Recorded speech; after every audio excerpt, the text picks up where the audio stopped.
Kencity Media.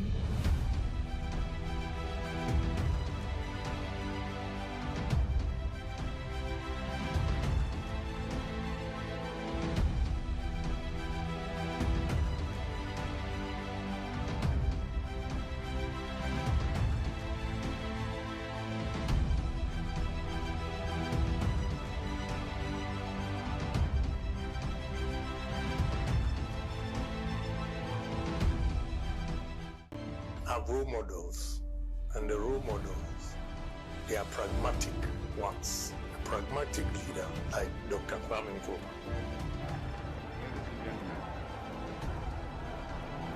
We live in a world of contradictions. These contradictions, however, keep the world going. Let me explain what I mean. Ghana is a small but very dynamic, independent African state. We are trying to reconstruct our economy and to build a new, free and equal society. To do this, we must attain control of our own economic and political destinies.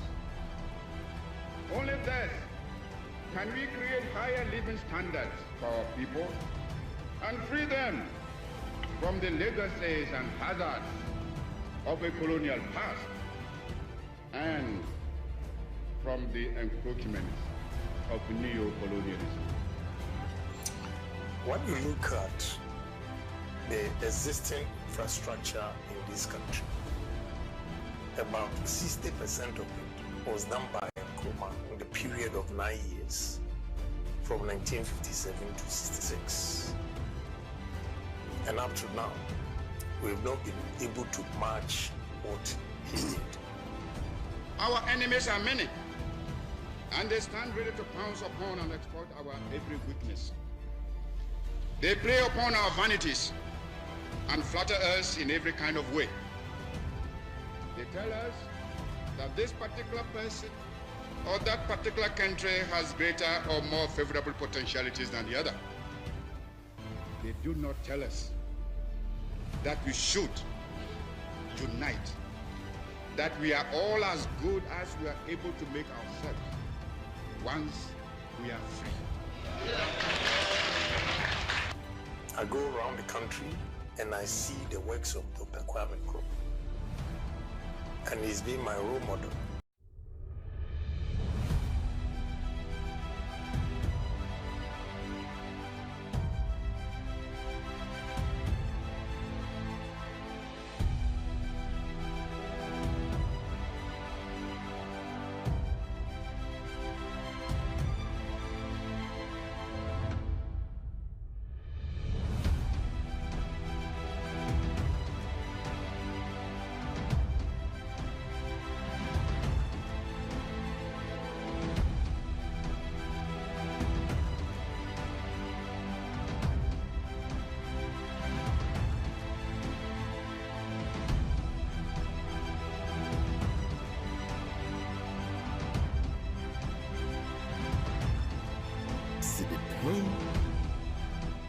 The Chinese president summons all our presidents, and they summon them. The letters may be polite, but it's summons. They go to Beijing, tails between their legs.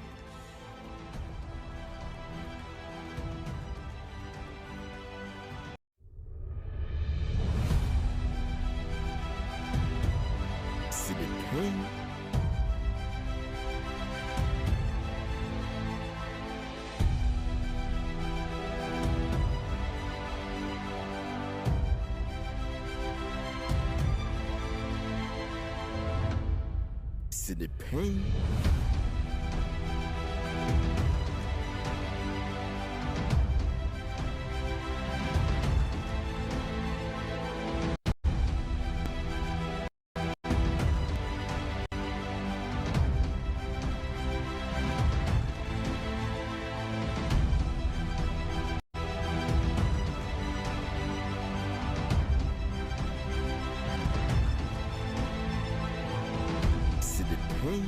Now let me see.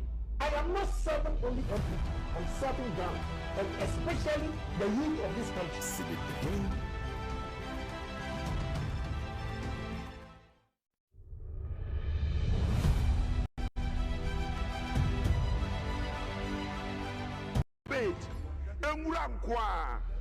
You have done the same propaganda for 15 months. Today, you have been exposed by electricity charges. Electricity Tariffs Act is exposing you that you are not doing nothing in government for the last 15 months. You've been exposed by water tariffs. That for the last 15 months, you are not doing anything in government. Mr. Speaker, business owners are suffering. They cannot pay electricity tariffs. Mr. Speaker, cocoa farmers are suffering because you are struggling to manage the cocoa sector. Mr. Speaker, this is nothing other than propaganda. Mr. Speaker, your government so far is government by propaganda, or propaganda with propaganda, and full of garbage. C'est le Mr. Pein. Speaker, thanks for the opportunity. C'est le Pein. C'est le Pein.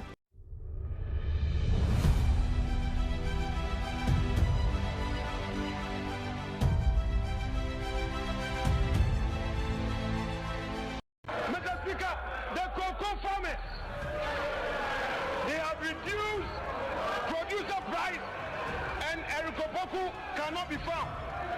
They don't care about cocoa farmers, and they are here telling us inflation, macroeconomics is ready. C'est le Pein.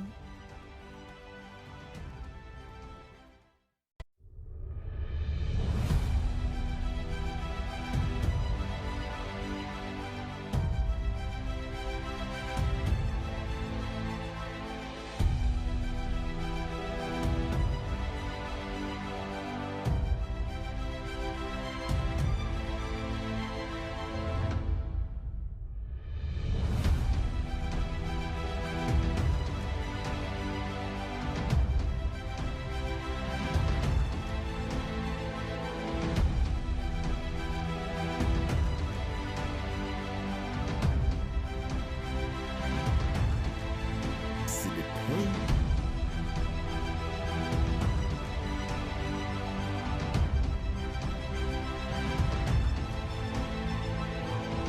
Education is the equalizer, because it is still true that the mind is the standard of a human being. No matter how tall you are, if your mind does not work well, you are just a tall fool. C'est le Pein. Have role models, and the role models, they are pragmatic ones. A pragmatic leader like Dr. Kwame Nkrumah.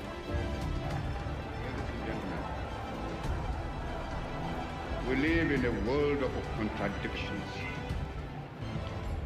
These contradictions, however, keep the world going. Let me explain what I mean. Ghana is a small but very dynamic, independent African state.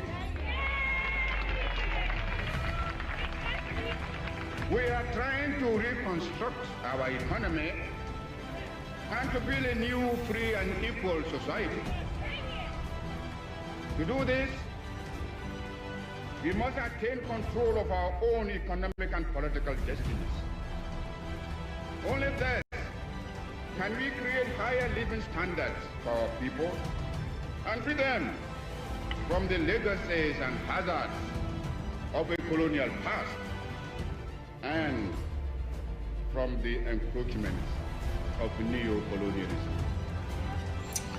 When you look at the existing infrastructure in this country, about 60% of it was done by Nkrumah in the period of 9 years, from 1957 to 66. And up to now, we've not been able to match what he did. Our enemies are many, and they stand ready to pounce upon and exploit our every weakness. They prey upon our vanities and flatter us in every kind of way. They tell us that this particular person or particular country has greater or more favorable potentialities than the other. They do not tell us that we should unite, that we are all as good as we are able to make ourselves once we are free. I go around the country and I see the works of Dr. Kwame Nkrumah, and he's been my role model.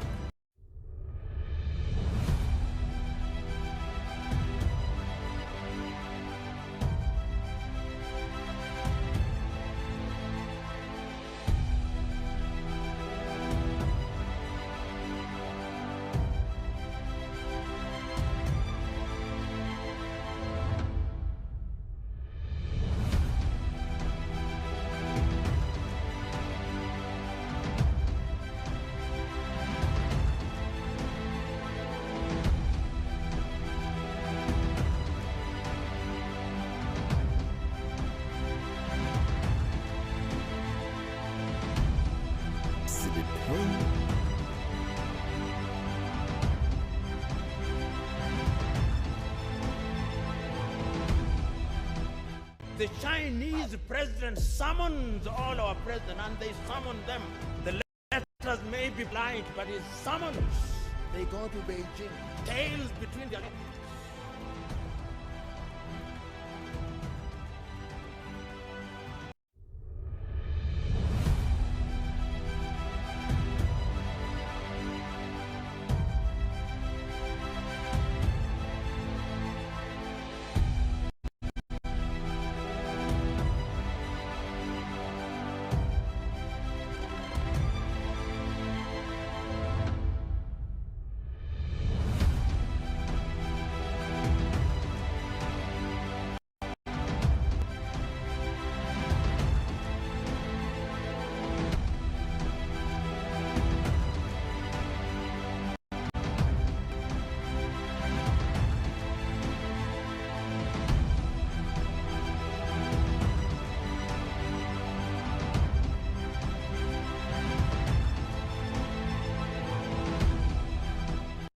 But then they say, I am not serving only on certain ground, but especially the youth of this country.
Good afternoon. Raised to the power 100,000. Today happens to be the 2nd day of April 2026. Another beautiful afternoon. Ebra so say this no page me dey no yede ebra wo fi sabre ekosi se no nine ebebo an yede eba ye frame Anthony Kofi Inkum Dazi from Mr. Inkum Albert Asmani political za will join me now for yede Ghana and come on abrel nene enkomo ahodo e wo pono so ya yebedi na unim se ene wodo ani kiremu e wo epoye mantemo na okọ eye achim ebuakwa ochehene akasa ya okase sese baby aniama keka kono hospitals ahodo a ewo ne mpatem ho no nokra ne se ne ayede behwe pakra no ayeden e ho san komo ne yebekom na afa yedi na yato aso akọ yenim enso so e ho afei enkomo ahodo enso e ho Ghana nkomo bebre yebehwe na afa yedi akọ yenim afei kai na hye ne so se yedi editorial and yedi eba after editorial no Albert to join me Sabato Riafe Eofie until you can keep all your messages coming. She is going to read all the messages as well as Yatna Sinkwa de na chese some messages ni na yetimi read. You can join us via WhatsApp by the WhatsApp number 0240550899 0240550899. That is the number ubetimi asene WhatsApp messages ede afaso na fe yajebre akani nyade amawo. Afe, of course, you can also join us on all the social media platforms. YouTube, Net2 TV GH, Net2 TV GH. O join here or what? Ubetimi asene messages ahodo ede aba. Afe, so and on Facebook and so Net2 TV GH. Net2 TV GH. You can also join us there. Na fe ya shase edi enkomo enso eho. Na ene on editorial no, we are going to talk about the spirit of creativity. The spirit of creativity. Nyankopon bo nipa no or the honhom ama nipa da sani se obetimi ede aye bibia, and that's exactly what we are going to talk about this very afternoon. Oni yen na ye adwumanti akwanya eho se yesi ne pain ewo ha na fe se ebre so a ye bebie phone lines no ebema akwan no abem na yedi nkomo se ne etie na yato aso akọ yanim ye chechire oman ya nchechire nipa eti se ensamba ye kano sane a etie. This is the platform a ye mfan di nipa tem. This is the platform a ye de kano kre sane a etie enne saudi wani chirem ewo park na okohwe utie sika ye bubodin wo ho a ye ntimi account for. Na chese baby a yegina no ehu baby a yegina no etro but ne nyina mu no nipa ye beye ne ye betimi ye mre so a we are out sam pepe ene ya na dan nyina no etie ma me na me wona me pick bibi from the lions mentality ye ba ye beto aso ma men da tabia takum adwumaku na se sanse wo mo de adro papa ba de ama mema nyina ya eboa ema bibia ekọ nenem afei kingdom herba enso so ewa ha Kingdom Herbal Center. Unim se eho ene ndura huduo nyina no ewo. Ye wo Kingdom Garlic Capsules ene ni bitters. Eno ye duro bi ase won saka bi a e boostu immune system no. Enti yade anketenkete ena na wo yare e kira no wabu nkotodwe. Saa niam ni nyina no etu ase e di free ho. Afei ye sanso ewo tremendous capsules eno no for emma oba bi wo ha abosome so na se obu ne nsa wote yawo baby o ha abosome so na obu ne nsa afei otese efi ene niam nkakra bi ewo ahemfio ntinka eba no enye bepache se won saka bi a ebeboa wo esiesie ahemfie ho ema niam nso ekoyie edema won saka bi ebeboa papa ana wodi wani ekiremu ewo emia hodo a yeton aduro bi a won sabetimi akabi Kingdom Power Capsules no enso eye mema dia ya eye adwuma trodo abusua obetimi apa ya kira kwan ewo Kingdom Herbal Center ewo Okanshi Drug Lane eho ena sendro ni nyina no ewo obetimi ne yedi nkomo ewo 0597 298 855 na fe oni yedi nkomo mrepem me no obedi Kingdom ho enkomo na afi yakwanim afi tabia nso so me no obedi ho nkomo na yato aso akwanim ma ye na ye ho the lion's mentality upness No Pein you can't say it here we are on.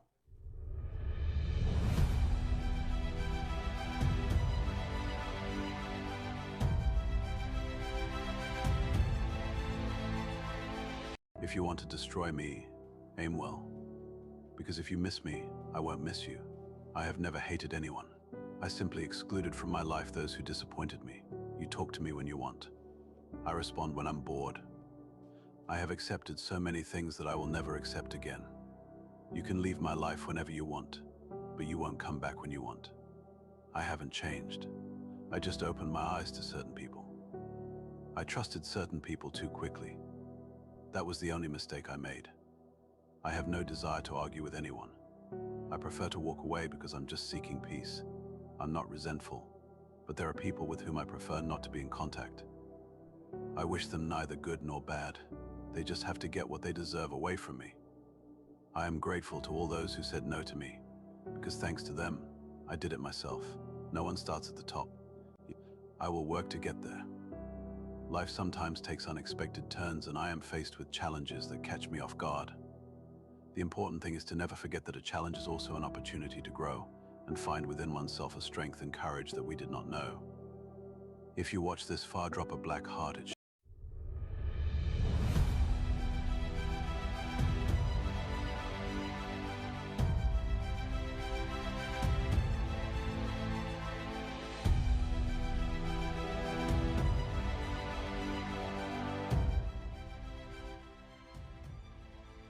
All right, welcome back. Ghana, home komo and yebedi no awia na said ye tie no ye kan sa pepepe baby asese wo de to no wan fan to a mpani kasa ye si efrito enti baby asese ye de to obia na ye de beto no pepepe afi yakọ yanim awia yi maka kiro se no nan gbo a asori ebi kura na mbo na yapon na afi bibia aye kama enso so ewa ha mene edi enkomo about the spirit of creativity. The spirit of creativity. Eno ya ade anyankopon abo nipa bia ama ne bie eti se wankasa wutimi ema wo ho kwan a ene de obeye adwuma nyankopon bo nipa da sani ewie ye no se de ye nyina ye nim se ode note ena nwene nipa owie ye no ode nkwa home egu nipa mu na saa nkwa home na nyankopon de gu nipa mu no eniama bebre ena wom enti ye wo eye eniama bebre se oma ho kwan na fe ehya ase se eye adwuma eno ne belidi wabrabo eno ne belidi wabrabo enti eye eno mu ne ye won kakrakra me ewiase a me wei ade a me chi eye krono ade a me chi eye krono eti nyankopon adom eye adom enya me modern bo nyankopon adom nti baby amaye adwuma ewo nyina no 47 years of age baby amaye adwuma nyina no baby ani ho a krono afa me ho enti anytime bia no eya na me free to say it as it is eno any nkomo a ye di ewa ha. Now talking about the spirit of creativity, me patro producers are you ready amon fanto so na yento aso na afi yenko enti eno na da so no the spirit of creativity is an innate God-given capacity within every human to innovate, solve problems, and produce, acting as a divine partnership. It goes beyond acts to include bringing order to chaos, reflecting the nature by adding beauty, purpose, and value to the world. And talking about the spirit of creativity, no, say oma ho kwan na fe say it descend e wo so na eye adwuma. That is why they be ya na can say Holy Spirit the spirit of wisdom, spirit of knowledge, spirit of understanding, spirit of revelation. It is oma ho kwan na say sa niama we eba wo mu a eno ena ma wo e kire kwan a ubetimi afa so afa say sa spirit no eba wo so a according to entroye de ma wo ene say eboa ema wo ade value afa baby a problems ewo no se uduru ho a utimi solve problems no baby a dede ewo bia no se uduru ho a automatically utimi uwo that capacity a utimi ma dede yo no eto din eno ntina na no time a Yesu Kristo ene nasuafo enam emposo na afa Yesu Kristo mframa ne fa na chi no ada kakra na emframa ehum kwa ha ehum etu eniama chese ehu ena esi na chitafo mu na bra wo mu prepare Yesu Kristo ye ya Yesu nyane ye no ose emframa ye din ena emframa no eye din. That is the spirit of creativity. Enti nyankopon eba no na owo sa hohum kronkron no bi ya na ewo no so nipa bi e wa asase so bia no eno ena wo hia se wonni saa de ni bia wo ball akra enya wasem ubetimi atena ball anim se wonni saa spirit ni bia wuru ba bia dede wo kra enya wasem wo betena ho saa che se wonya ho hwe na wutim na wo aka nyina nso atim enso ye bekwa ye beba no bia na wudi domanim enso na wutim se wonni saa spirit ni bia eniama bebre wo wiase a wuntimi nye enti eno ena afofra ma omo ho kwan a enne epo ya nyankopon abo amaye ibinom de omo de enya sika because they have allowed themselves for the spirit of creativity to lead them. Enti omotimi ede epo na nyame abo amaye no omo de ipe sika ba yen ye de no sabe ni ayepe ana edi kogum enu ntina lagoon ya enene nam hai nyankopon abobia mebia ebinum de omo de ede eyi aye ehyen ebi de omo de aye ekwan transport systems awo mo enam so etu kwan ba yen ye de no ne ayepe ene edigum gates ewo babia ba wo ba Ghana ha yen ye de no ye teta sabre ye nso ya hyase a etoi ne ekohwie enwura ne ye de agum enti saa ne amani nyina no eka ho. Now talking about the spirit of creativity se bi wa so a ede na uhu de di kan monfanto so na yenko. We are talking about divine connection. Divine connection. It is viewed as a partnership with the Holy Spirit, providing illumination, divine ideas, and wisdom to navigate challenges. It is any ameka no say spirit of creativity now. Now it gives you divine connection. Divine connection no say bibia wo ye bia no udru out mu say okay saa de we problem we no ye de we ebetimi e de aso ano we si de we eba ye betimi e de aso ano ema enhunumu soronko illumination. It gives you illumination and ideas. Illumination enhunumu soronko enti Ghana ha no si ate so bi ye Illuminati na cheze onu mmoja oye dutufo no eye brofo. Illumination emma adwen chese nimdia ewosoro eti anytime bia no won se enipa bebre enam but obidie edemu soronko se nipa ne nyankopon aman saade no divine connection eno ne ade a ebetimi aboawo se wo ma ho kwan se nya adwuma nko ade a all our politicians e wo Ghana ha nyina no nyankopon ebo wo mo so se nisu ene ne ban enti they all have that spirit but as to say obema ne ho kwan ema sa spirit no leading no eno na ya asem no. And that is why most of the times we come across politicians they are always condemning eniama enye adea enye no wosinebu eka no krese enye politician bi wa owakwanya so obetimi aye ne a wopa bia de nyane ho but o choose not to do it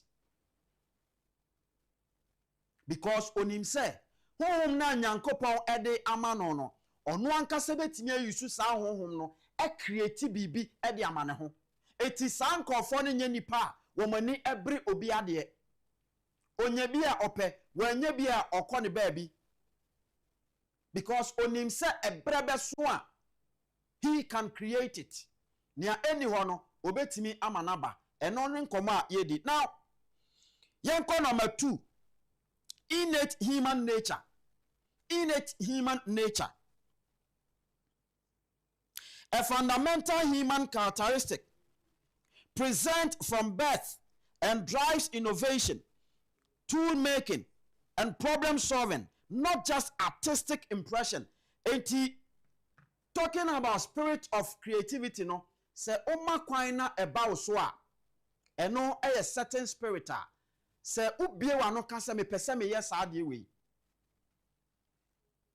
obeye womo amama mo ho kwan ema spirit of creativity lead womo ye adwuma no say obie na no kasa me pese me yes ade we eye dan a obeye ebere enehia eye dan a obeye ose me pese me achieve sade we eye dan a obeye but ye wo enkofo bi nso ho a obetimi a print the abebo se sade we na me pese me ye but no de opama mo wiase mre nyina they cannot do it ananu ya de na yesi ye odo river ye de at a certain artistic impression bi ko bo ho satam na do danko akufo-addo Dr. Mahmudu Bawumia any woman new patriotic party amanyoko na wa bem womo ye artistic impression of how a kwan yo mo befa so a kole na eda ho no nia womo eba beye omo ye bebo ho womo ye mo circulate ye obi ahun se sei na eba bekoso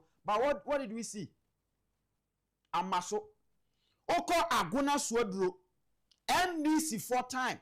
Is it NDC 4 time? Yes, NDC 4 time. Sad time on na Honorable Samuel Inkum and another member of parliament. Ewo Aguna West. Enti udru suadra be won se ye wo Accra River. Accra River ne da kuro no emfinfin. E da ho kama. Na womo ye said no, sania ensuo ne da mfinfin no. To send our South Korea, said you are more develop rivers no. The same thing almost so person or more aye. Eti wa more aye. Almost the artistic impression no. Ebe bo Texaco. Ya na obia ehun say Accra ensuo na da ho no. E kwan ya ye be fa so aye ba be ye nie. Ema in fact be dru ba bi kura wa more ede some ye friend say blasters bi kwahyehyehye baby blast niama tutu hwea ene ade mo say bridge na da so no kra eti so many years na count me fa bridge ne so eduru baby ansa na afi o san so ye ya eye adwuma na saade na nam so ntia o kobubu bridge no besin ne se wokọ aguna so adura wo de ma contractor no ehye adwuma ase nanso wanwi adwuma no enduru baby akra no jaye besinne okọ hasa de tie sa na tie ba sika wo mutwa asom de be yesa adwuma no akodi kwabrane botom odekọ but because leader at that time no need the spirit of creativity eti saade na watua hu sika se yenkoye no onim faso kra ewo so eti si ebe ye oye nyew enya nasem de ehia ne so no de wanya ne kakra wa abem ede afam ne botom ya wode nam eye ne awope allow yourself the spirit of creativity emra also.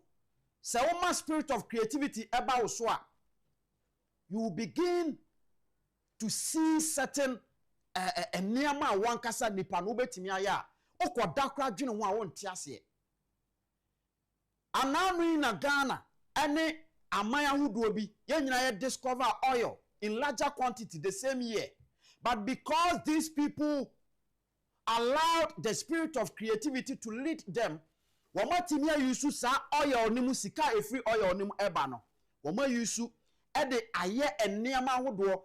That oil money no has given them, they are using that money to get a new identity. Spirit of creativity, it has given them a new identity. Those days when you talk about UAE, then you are talking about the fish village of United Kingdom. But today, when you talk of UAE, you are talking about a certain destination, just a tourism. Juma pa ewo. We are seeing now. That is a spirit of creativity. But the same oil sika no, yen ye te Ghana ha, se sa oil sika no, enu ni edibetu adwumayefo ka. It is sa oil sika na, omwa a spirit of creativity. Etime di sika no eye bibi, esesa wo mo sebere, esesa wo masetenam, esesa wo mabrabo no. Yen yusu sa sika na, ne de na yenya wo mu no, yen de yase di tu adwumayefo ka. It is a Ghana ban adwuma. Say ye adwuma na mfaso beba so, mfaso emma so, because ya pegi oil sika ne say eno ne ye di tua wo mu ka. Eti so kwatena wo na adwuma na bekose yo enye na sem. Enu nti na omuti aban adwuma na kakra ba kwa omutimi fa sho omubotom eko, because omunim say aban na nkasa no owano nanso aban no ese eni nanum.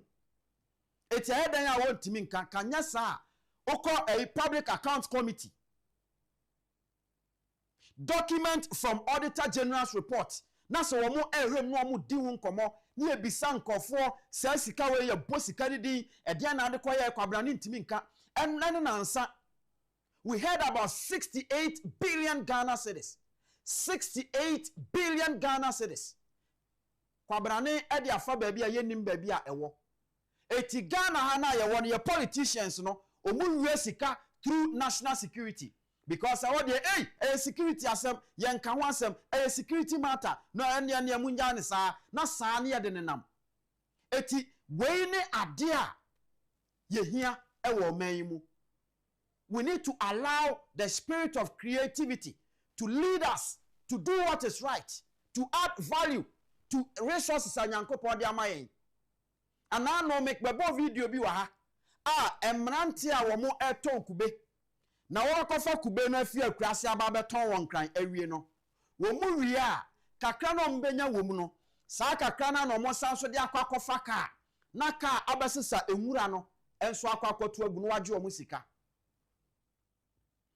Meanwhile there were other politicians wo mama wiase nyina hu eka che wiase nyina say look saa kube na hono no kra no eye sika mapa ye oman a ye betimi de apesika ye betimi de abiabia nyuma enti oman awodo a wo mo ama omo kwan leaders omama omo kwan ema the spirit of creativity elidi wo mo no omo timi creativity niama. That's why ya obekọ broni krom no all the time adwuma obeye de se wobeye nko ade a obenya ne a obetimi aye abosome so a obenya osika. But oba Ghana ha sankofo no any even resources, quarter of resources are ewa ha. But they are making it. It's because they've allowed themselves for the spirit of creativity to lead them. And no ne yen yebra ye nemu ha. Because oil sika obi anya bi yansu anya bi. Gold sika obi anya bi yansu anya bi. The same gold na yen yetu ha ye de say yensuo. The same gold na yetu ha ye de kran yade and ye de eba ha no. Obi nso obi woni mem, and because of that gold no ne man ni mu aye fefefe. Ne man ni mu aye fefefe. Enti these are the kind of enipa ye come ho asem. Say ya ma ye ho kwan ema spirit of creativity and leader they be always will get it wrong. Always will get it wrong. Now, give me the last one. Na yenko. Give me the last one. Yes. Actionable faith. Moving forward with bold, purposeful action to fulfill potential, even when facing uncertainty or the risk of failure. Enti eno no. Enti ya wasanko for na. The spirit of creativity ekutawomo edwomo enam. They have allowed spirit of creativity to lead them. Eti sanko for no all the time on pese bibi esi. Eti ade we kan wasem omunya duru a sanko mo na ye di no esese ye hu the reality of enkomo no. Actionable faith. Actionable faith. Eti wutimi shia certain politicians almost say yes Ghana your financial challenges bebre okwa ha ye ni sika ya pese ye sade we sika ni ho ya pese ye we ye konya sika wen but a certain politician talking about Ken or Agyapong or say Oma me kwan ma me be di Ghana animu a sikani ho no. We will find a way to bring money. We will generate money. Eti or say we have all the district assemblies, municipal assemblies no. Say we have omu a unsankofo omuti ho keke. Say anytime bia aban di sika bebre wo mo, central government e di sika bi bebre wo mo. Now omo de aye ne a on pese omo ye. Eti de bia no omo te ho keke. And Honorable Agyapong is telling you that look, these are places ye betimi ayusu ho e dia building ye mind. Eti ye bema all the assemblies ni nyina no abeye a business hub. And they are no eka say go to Kogomwa Central na kohe. Go and see from next week menu bedi won komo. Now famous Sudria said now 2028 Ghana ni bia nkoto abamati bonkoso. 2028 we are going to look for enkofo a wo ye business minded. Enkofo a baby a eho eye huroto. Wo mo wura ho metimi di bibia be hye ho ma.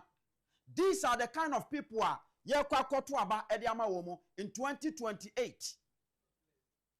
Kwame A+ beye MP. How many years in it? 1 year. Just 1 year. But look at what the guy is doing. Look at what the guy is doing. Modi amoti krom ha na brofo ya hwe nkofo amoti brofo kofo etimi ka brofo bebre.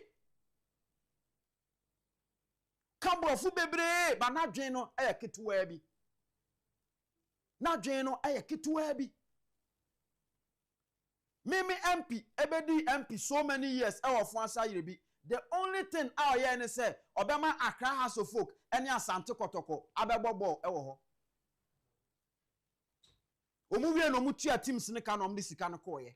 But today look at what Kwame A+ is doing. Look at what Kwame A+ is doing. You see, when you allow the spirit of creativity to lead you, you will do a nearma a bro one kasa wa dwene ene won ti ase so. And nyina no for what? For the glory, to the glory of God. Wo mo yesa nearma ni nyina e de hye Nyankopon ene onyam. Eti Nyankopon te soro wa say me bai wa hye onyam. That is how it is. It's just like Aja wa wo ba. Wa hwe na me na ko school bebre. Now we are in fefo mo ntimi anko school kura nu ba bi o madu. Now we are niema na fefo no eye. Now we are ubei ochechiri wi ba ko a echentai na fua na no. Faso bia ne so. No one nam bransam sa. Eba sa na niemam ayeden. Mimi MP etimi de Asante Kotoko ene House of Folk mo mebobo e wo fun ase ayerebi eno ano no. But look at Kwame A+. Now obia otom pure water enya emfaso e wo ho Easter, go and see correct the kind of your friend is saying setup a omaye e wo gomwa ekwam krom bu adwene ntiase so. These are the kind of people that we are looking for. Now or driving Kofo all the way from Accra, Kumasi, Takrasi, wherever semunyina momra gomwa. It is telling the story of Gomwa. First, na amanfo ni omunima say ye kan Gomwa for dia na ye de omo kwato to sabi agimifo ho. But today Kwame A+ is changing the story. He's changing the story. The spirit of creativity. Sanko for no na 2028. Ye bari ho mo ne akoto abama wo mo. Kwame A+ wo mo ehemra no no so ka ho.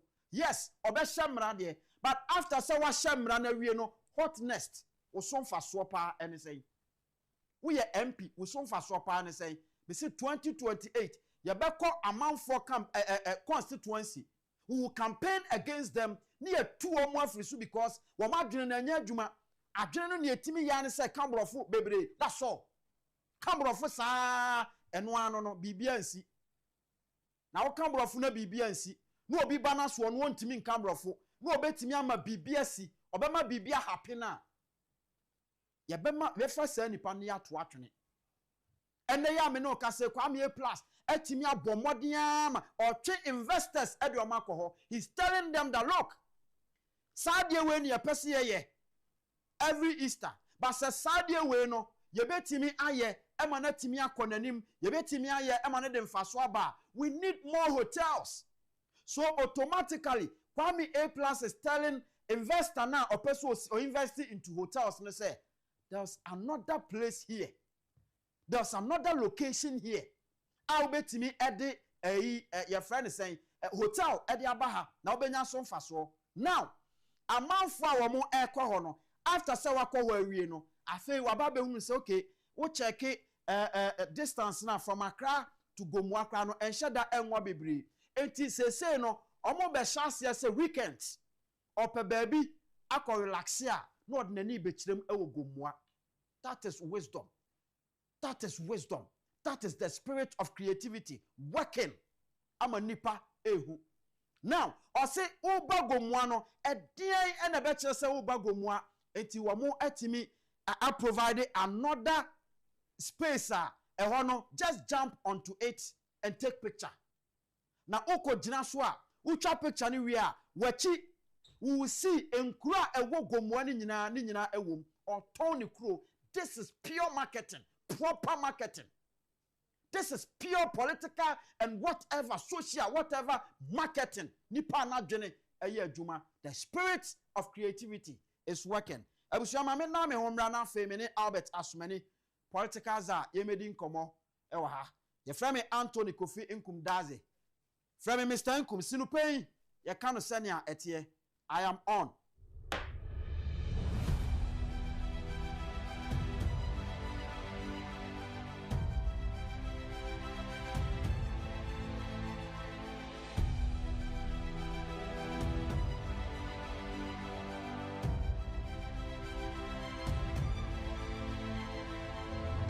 He wrote 10 sins of Agyapong.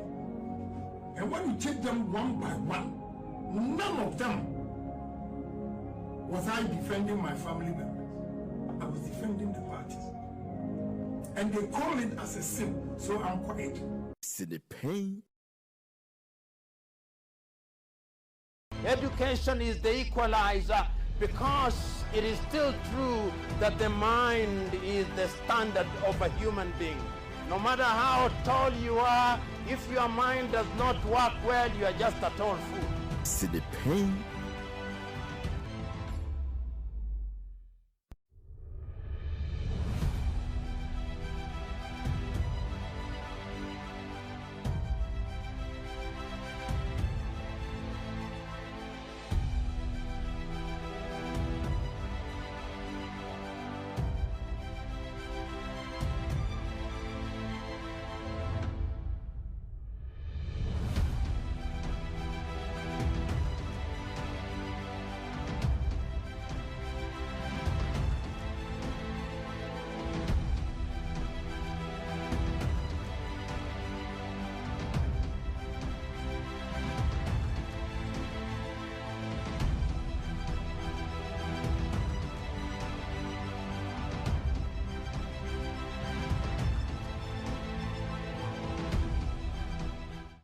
Have role models, Kencity Media. and the role models, they are pragmatic ones. A pragmatic leader like Dr. Kwame Nkrumah.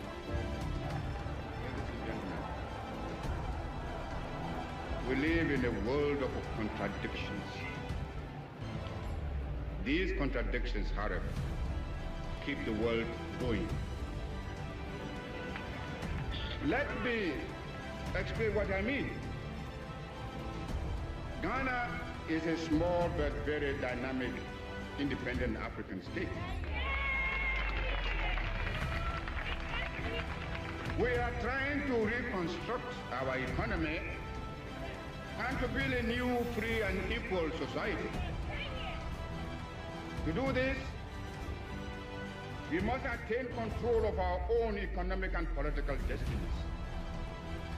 Only thus can we create higher living standards for our people and free them from the legacies and hazards of a colonial past and from the encroachment of neo-colonialism. When you look at the existing infrastructure in this country, about 60% of it was done by Nkrumah in the period of 9 years, from 1957 to 66. And up to now, we've not been able to match what he did. Our enemies are many, and they stand ready to pounce upon and exploit our every weakness. They prey upon our vanities and flatter us in every kind of way. They tell us that this particular person or that particular country has greater or more favorable potentialities than the other. They do not tell us that we should unite, that we are all as good as we are able to make ourselves once we are free. I go around the country and I see the works of Dr. Kwame Nkrumah, and he's been my role model.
All right, welcome back. Abraso say yesin konwa na fe yedi enkomo. Albert as many politicals that say. Yeah, baby di enkomo na fe ya to aso akọ yanim. Ewiase na ye wo no sanete. Ene wo ye echina onye sanete. Ya kọ yanim. O ja say be ma be ye bi ameye ni nyina akonwa metisu yi ene meteso. Ade bi echina na mini hobiem eno nso be kan say eti wi ase ne yemfa nko ba bia free your mind ne anante yemobra obani boko de Zenku boko na so na nkopon adom me nso me wo ye pa ede ya me ase na Apostolic Church of Ghana for one more day enkomo bia beto ho se we are one church member. Yeah. Ade bia your friend photo shoot.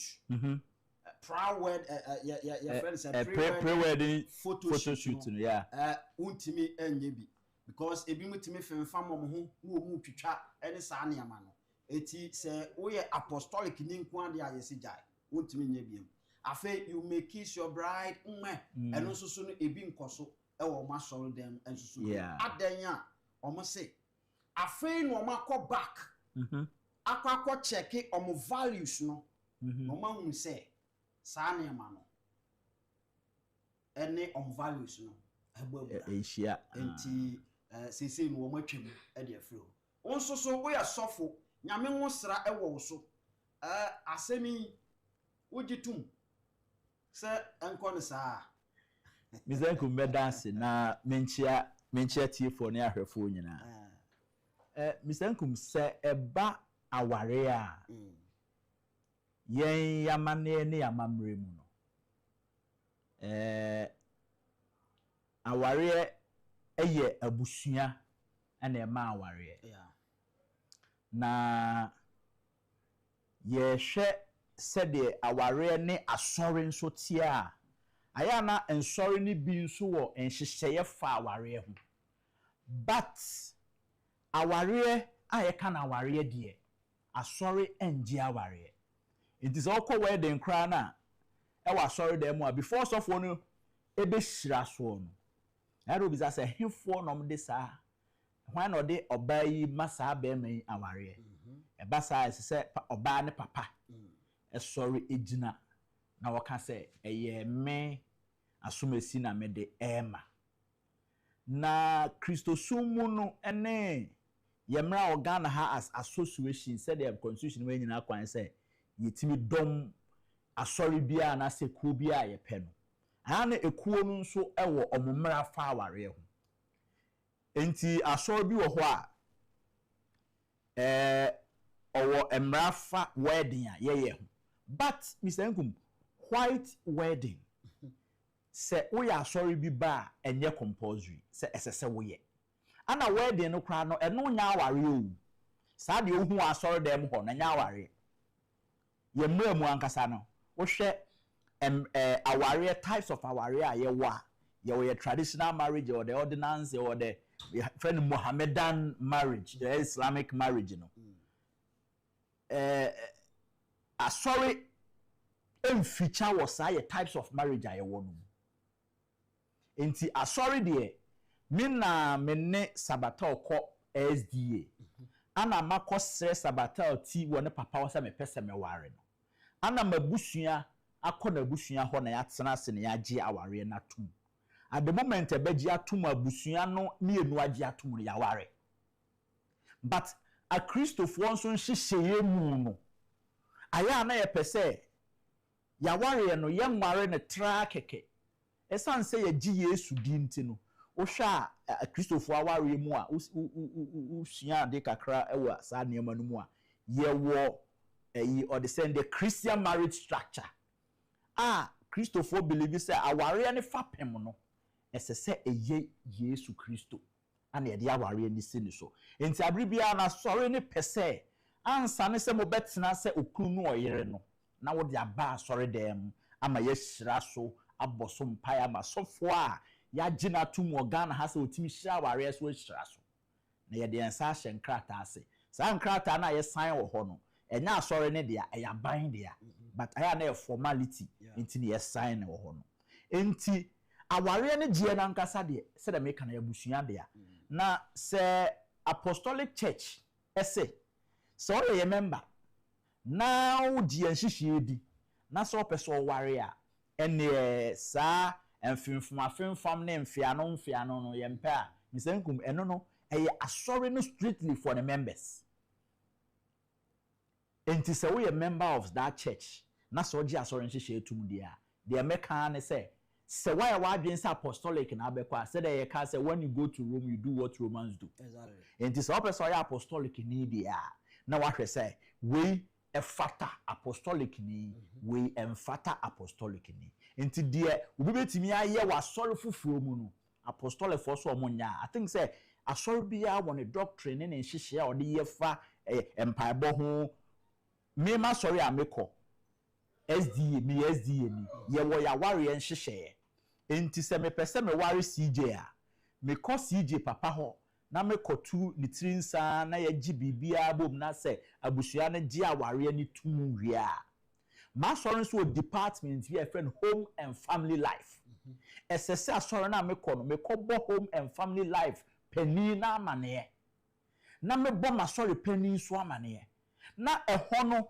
misan hu osofo bi a me pese wo de ye fa ntitie ma ye kan counseling obekire wa ware sa who say most of the time ye busua na ya ware na ya gie no efie de ne de obi afa counseling hu na ye hu say counseling no so it play very very important role in our area entine asofo ono so enye osofo bi akeke ni mo osofo ono so wo sa nimdie no so odo be fa sa premarital counseling numu na wa kire wo said the aware no emu nsam tie mo mienu a mo be ware sen na mo siesie mo ho afa mo financial position ti sen mo mienu no mo genotype ti sen mo timi ware sanioma ni nyina no ese proper counselor bi atimi kire sa nioma no wo any yare bia esese wo disclose ma nipa person ware ni hu na chese ye kan nyina fu a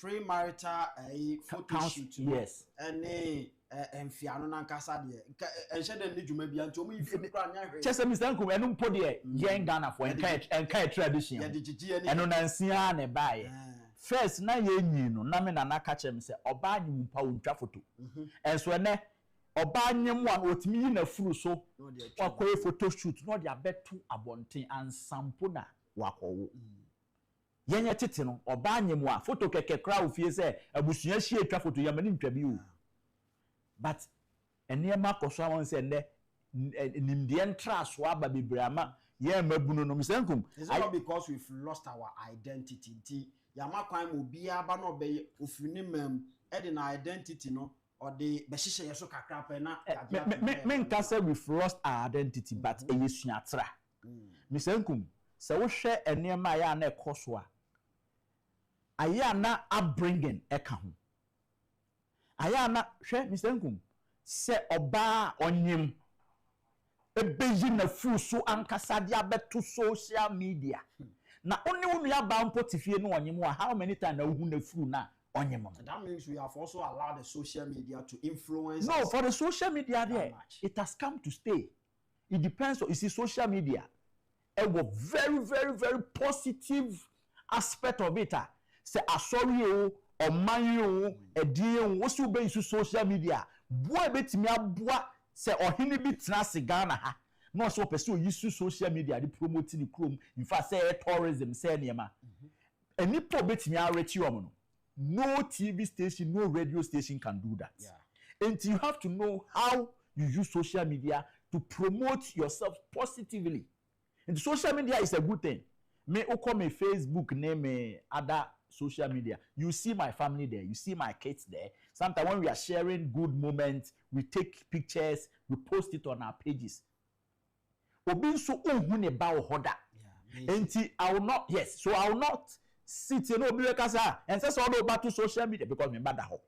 And it is my page, but I don't use it to do other negative things like obi betimi abahona Mr. Nkum me catch all messages are from enra me receive it through social media and nioma me say afem na me say I mean why enti sa photo shoot no me enema bia na nse de abekan ye quarter ho a enka ho no eno na mesre ye nyina say said the can we should know where we are coming from, we should know our identity. They will say oh fine you see any pre-wedding shoot ni nyina so na eye bone. Sometimes you see it is part of event now person and how we want to promote it. It will say bia o ma tag be save the date. Ebu ha a decent pose no ma pose in the picture. And you be an pre-wedding shooter or ko kisi oba no. And you see ayana me hu say nema bebre so ho aye na ye ni so. Obi ho Mr. Nkum wa anya pre-wedding shoot wa anya hwe baby no oba no ponyim da dance obi hira ware so osofo no wunim.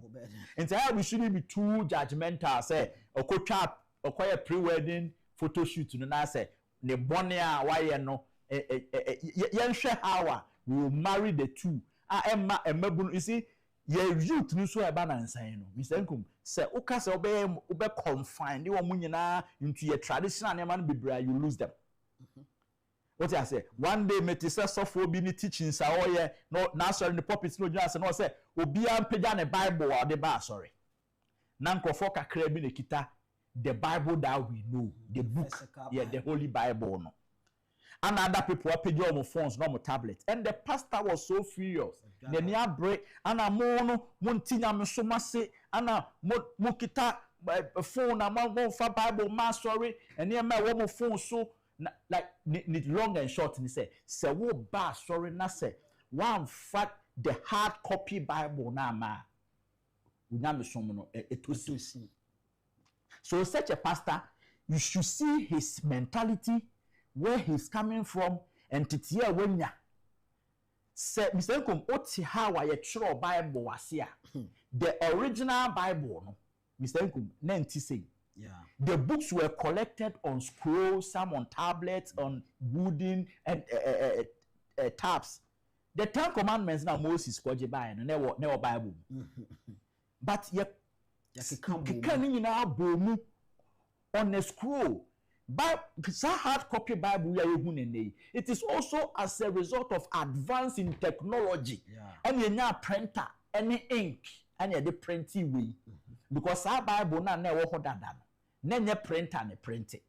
But ene yanswa a translate here now from Hebrew ni Greek no more amana before one de krobo for one de enzema for one de it is out of technology. And ya samba be do baby that same Bible no so no ya break it down from the King James to the New King James to New Standard Version to American Standard Version. I break it down to the point say akwara timifa Bible no ekan. Then going forward, you sign up in a digital form so I then abba. Enti na Mr. Nkum me wo me Bible wa ha. Me wo me hymn book wa ha. Yeah, ezi e bi e fe ne Sabbath school me wo no wa ha. Enti me free fear na me se me nja me phone wo ho nti no me number bia so me Bible ne ka me ho e do baby e se me read the Bible so a betimi read eni pa he no betimi free fear tam Bible no hymn book a so motom e de akwa adwuma. So you should know say okuta Bible okuta hymn book okuta Sabbath school. Yes, ne me nsen na e de call this no e no ma na mo kwa na se mo feel library na mo ba na we be aso so you should also understand say there technology it is also aiding ya sorry ni enioma na ye den ye no eno so ka ho ma ahohareba na nyamesom na ye ne yankopon wonya atete kwa wo enyame na obo ni wiase no ohu ba bi wiase ko ne technology said ye nimdia ba yetimi ye ne so easy na okwa sorry dem na nka first no na nka sorry bi di nua abobo da ho ne a chiro ne ma ho no ena ye project ni nyina e wo projector so asore na who say technology ni ko nanim also for you preach laptops nanim so from penny for respected also for Ghana Dr. Mensa Otabe omo tablet you are the same Ajenasari no more Archbishop omo nyina technology no asore dem a to say yes sani man so Nkum emma nyamesom no eyede enti yenhwe how e beye no na maburu nso nkoye ma ne ntra so bebre na nkoye say in fact omunim nyansa mpo champion for no so e wa asore no enti once we assembly apostolic G2 say na asore ndey ba say mutini mpen for tra se kekan wie na mhu say okay picture no mutini mpen for ngwa tra se nka de aba ba me sure say going forward enkomodidi ensu be koso e bia ebedu we be ka say ubetimi atwa but say be kwa coffin farm na be decent anyway the man in your family all that as many politicals are I don't know tabia takum duro ya me no edi ho enkomo na tabia takum wo hwemmo a ede aboa Ghana mema ebo adwen ni ntiase so pacho so ye bema entokwa nketenkete ya na ekoso ofie ni ade nyina no ade baako ene de ba abusuam ye ntwa so na fe ye mfiri ona enije emra ma onsanka tabia takum ni bi afei se otia no e wo sachesim to tia no na otafetafre a ubenu say yes ye wadru ene ye wadru na tabia takum ye dru pa afei baby ato adru nipa no bia no kwa osme pe tabia takum onsa betimi akabi na open dudu atu aton amasika ba obotomu afre ni nkomo ewo 0243 686861 0243 686861 Kingdom Herbal Center enkomo ena menu ADA yewo Kingdom Garlic Capsules ena afi ni bitters na wonim se garlic Kingdom ena de garlic adro Kingdom Herbal ena de ba Ghana ha first ya be seen over 15 years ni Kingdom Herbal ena aton se ndui ewa hasa na Kingdom Garlic Capsules ena ni bitters no se oye bema onum bia ema ahoden sonko afei obi wo ho adan dan nyina no yare immune system no very weak se unya Kingdom garlic capsules no ene ni bitters ni bia ebebo papa afei obi wo ho de bia no se me nan agene me nsa agene me hase agene sa agene ni nyina no nya de papa yade se hypertension ene hawo se stroke ene wo hu se inya ebeba wo so a me pa cho ma onsanka garlic capsules no bi kingdom garlic capsules no ene ni bitters no bi wonya ebeboa papa ema niama akoyie afei yesanso ewo kingdom ginseng power capsules kingdom ginseng power capsules eno de mechanics ana chese meme dro prekope nokra ni se onsaka bi na ono no mu a bibia to din because adwuma a wobebo no ema dede ni bibia brase boko be mama onsaka bi na ebeboa papa ema niama timi akoyie obi se makogym ma yese su de bia na nama na ni su chi no na waye week o fie ene abe pepacho wo hia bi bo modern se kingdom ginseng power capsules no onsabe kan bi na fe aboa na yesan wo ema de ye friend tremendous capsules na sa tremendous no no kran se adwuma eye no obi wo ha ne ho kwan no se ebie me na boro so onsaka bi a ebem na yekuma kama afi se oye o menses na otese yawo bi edi akire ni ade a onsaka bi a ebeboa tremendous no ebe yi ni nyina afiri ho afi nkabone a edi brayo achi ni ade nyina so no ebe yi ni nyina afiri ho emo akoma ato yem semro nyina no ba bia eto aduro bia do ni kire mu a osimepe kingdom ndro ni bi onsabe timi akabi kingdom herbal center ndro bochu obe ibenya bi afi se open dodo atu aton a odi wani ebe kire mu ewo kingdom herbal center ya ewo okanshi drug lane ubetimi so afre na afre ye di nkomo ewo 0597 298 855 0597 298 855 and afre ye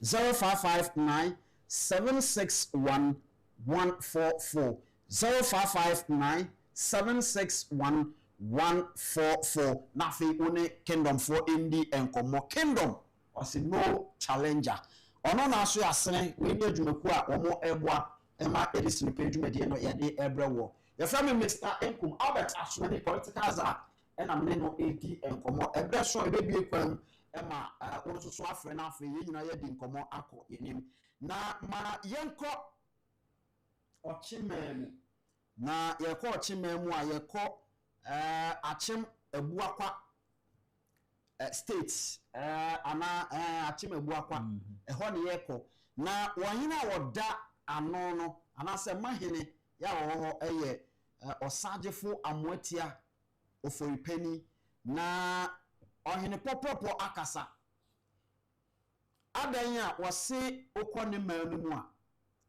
nokra ne se bra wo mo bre no ne nyina no ginade ben so ma yentie ono ankasa na afa ye ne hu enkomo enti ana eya se hospital for bra wasem na onim se yo chehin na asise wo frɛ ekopacho wabamu ansana obiayo. Not only say me am I frustrated, but the nurses and doctors are also equally frustrated. 100 years later, there's no scan machine in Chebe Hospital. 100 years later, there's no quality laboratory in Chebe Hospital. They send them to Kofodia somewhere else. And even if they have to do the lab, sometimes it costs 4,200 cedis for a patient. How are they going to pay for it? So sometimes it's sad that you can correct certain things, but you're not resourceful enough. You don't have it.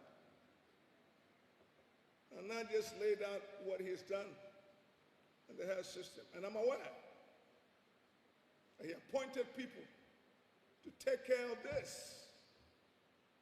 He appointed people to build accommodations for doctors and nurses. How in the hell do we ask people to come and serve us when they have no place to stay?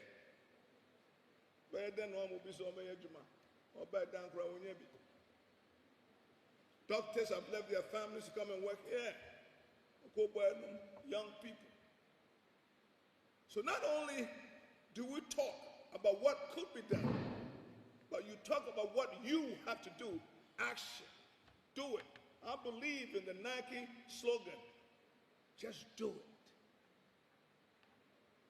it. enti wei eye akyem abuakwa mahene osagefo amoatia ofolpani na okasa yina oya hode anana de kasa ya woka abrofo na sem tentini ne tietie nyina ne se eduru ba bi etwa so no etumrika kwa abanmufo ho na afi ono omukọ kasa se ye hia saade we e de akoye hospitals enya se bia wono nko na ebufa so at that point nemom a doctor fo ne a nurse fo a womo so ewo krumo so behwe ayarsa no na womo so etie so na ne tentini ne tietie nyina ne se over 100 years ni besi sabre nyina no se okọ chebi government hospital scan machine kura wo ni bi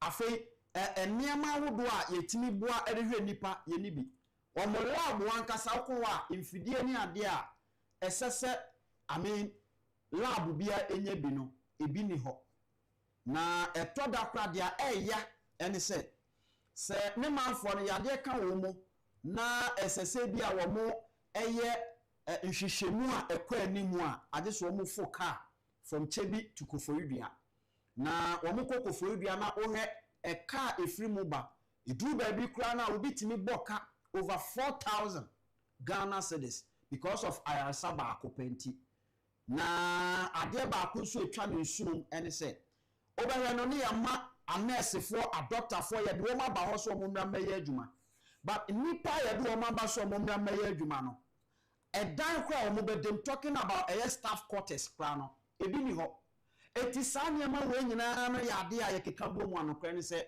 ha adwene pa osagefo amoatia ofulpani ne nkomo enie misankum yes sir asama nana ekaye na wose egumi bitie na nensem na awose egumi pa je kire se Ghana hadie se wo ka chebia edu eba otirimu kra no sebi enya ahemfo no oti chebia edu eba otirimu de na nka na akufo-addo former Ghana's president yes the American is say na akufo-addo na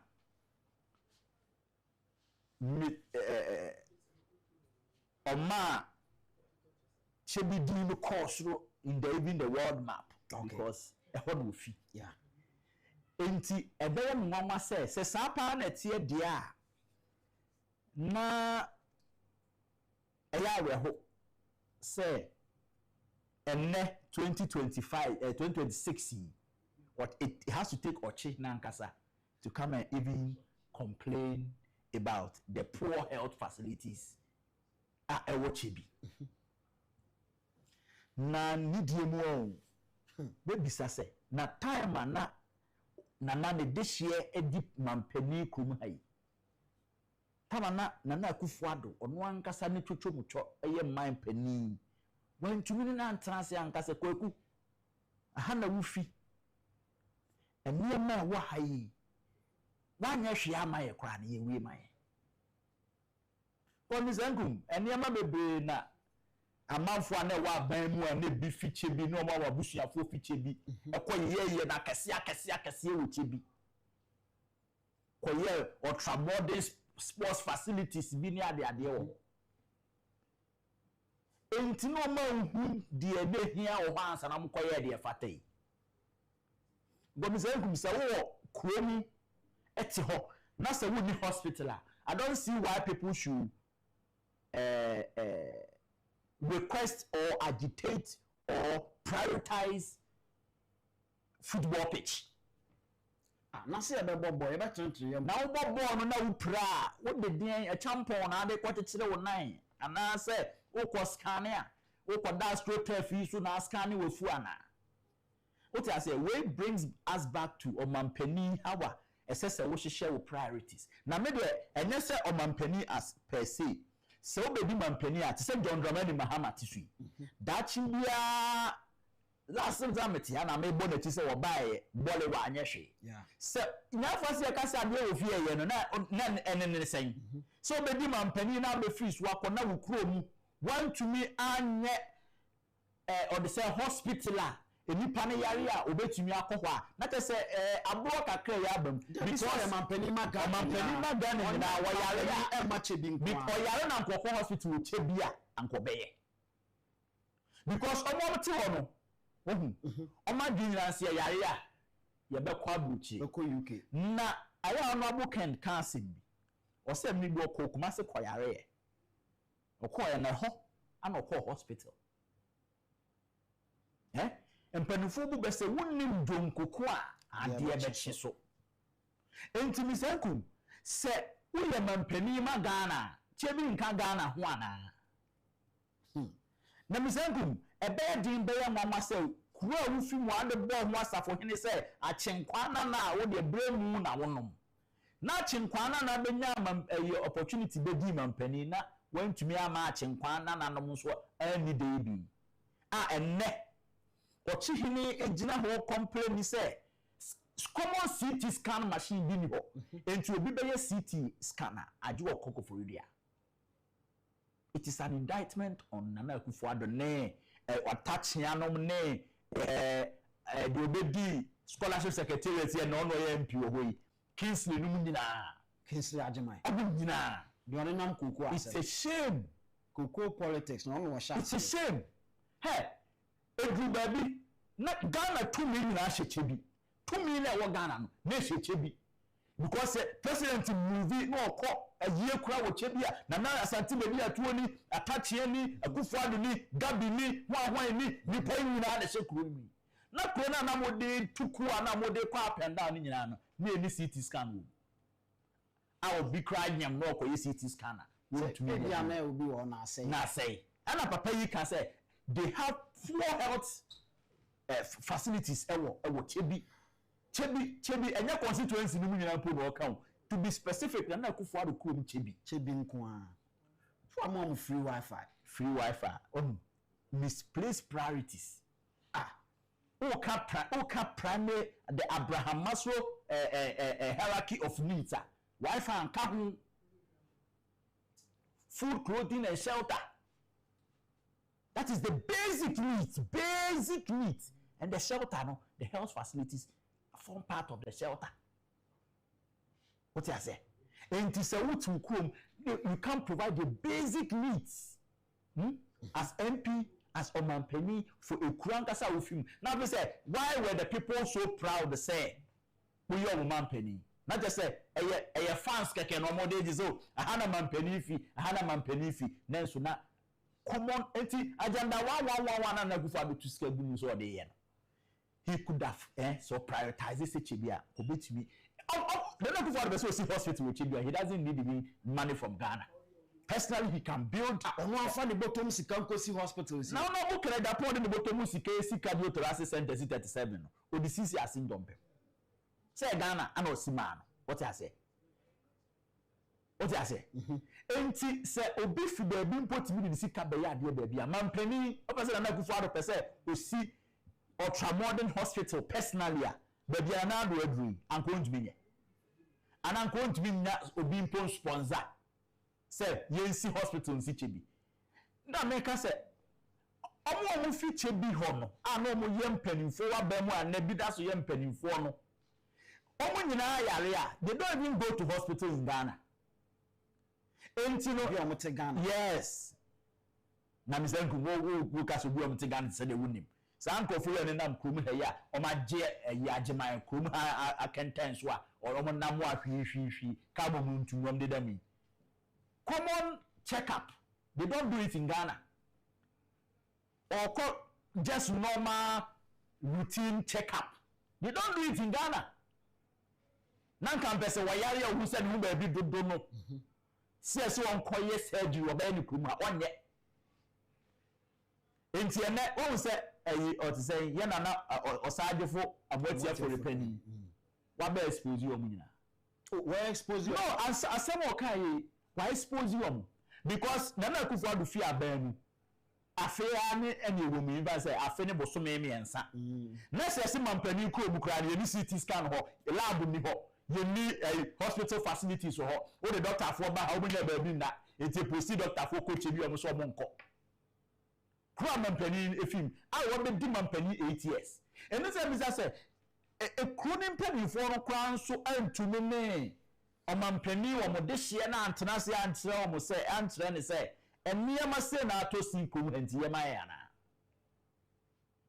what I say entina na akufo-addo free su na CT scan okrom asese ana free su na lab na agu ana free su na accommodation nso asaya na yes ebia issue clearly to tell you that good be no na enipa say the two me ma ana say opportunity be na say one chishe o priorities writer ebi we be metime say sometimes ebia na for kwachi na kai obi benwa na ebia de esogu na no nti na ebia bibi o perfume nchenti no na me ehia kra na ebia na we amisa eni eti we so obi bia no bisa say bisankum e de na ohia kana me nyama wa se wa anya banyansafo a papa akoka bibi a papa no beko wi na so sa akwa wodan nyu enso akoka bibi foforo dada enti all the time no esese wo hu se eniema bi ye basic there esese etimire tu ya bihie yanim membe na akufo-addo bebre because e dukura na kwa so nim se hospital nya papa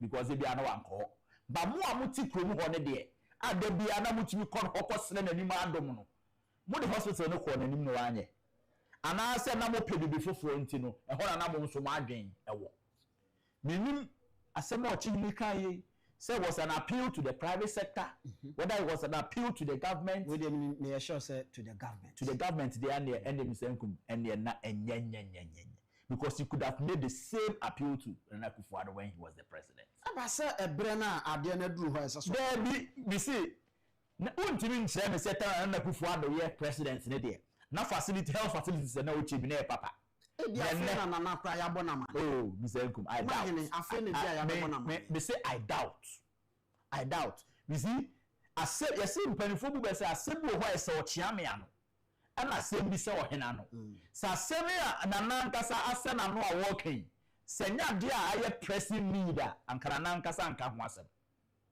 who say you are too for na say tutu o te kokoso na me bo obi ana makoha ntuma ohun se na Asante Mantam MPP fo agi o mototwene na kwa say Confanachi Hospital no mo nya ho hwe no osori ano no ankasa ye appeal to nkrofo se mo fa sikamra na meboa ne enkoye Confanachi Hospital uzo tu ho di animu na o ma kan o ma anye so bia na we so no is a form of ononso appeal to the public ana me ka say senka bas anu na kana na akufo-addo ya Asante am ye so senka nkofo be di na tem papa sa data na otufo ya sa na akufo-addo ye president no ana na mikuro ni kumase ebia wo ye MP wo Bantama ana se wo ye mampani no fi Bantama ana se Bantama so ho na yisi o Confanachi nsusi enti ho nso na yi ba boom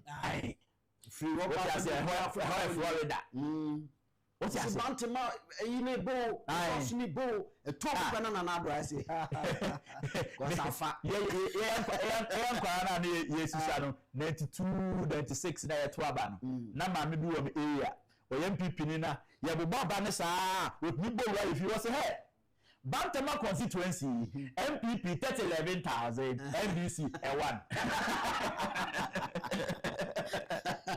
na Confanachi ma ya anya ho Bantama constituency MPP 11,000 NDC 1 ate say ho na omo we ni she kuma no wo but mo say omo ignore ade no completely oh cry enti ane adu achema bu akwafo so yakopon ko omomoa no mo mie mampani aso se John Dramani Mahama betio musu na wabawe mu no matena se adidi no ayom hospital amoma insidan kan se honorable Ken be konso no akwa akoboa wo mu a we dey enjoy na book na sem I say na appeal you see you honorable Ken ja be yes hospital no me ba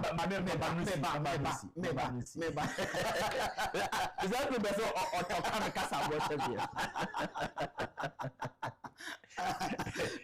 na ojina press before I saw them na no ojina nti bia o se first me wo insure no mo ye hospitals ni schools ni ade ti bia o dey fa wo so na areche the mass say Chebi hospital ne ya sorry ne dia ana yes you be contribute to kakra na to hefa say bia omo de photo bi beto na ye nyina ya contribute to kakra to Chebi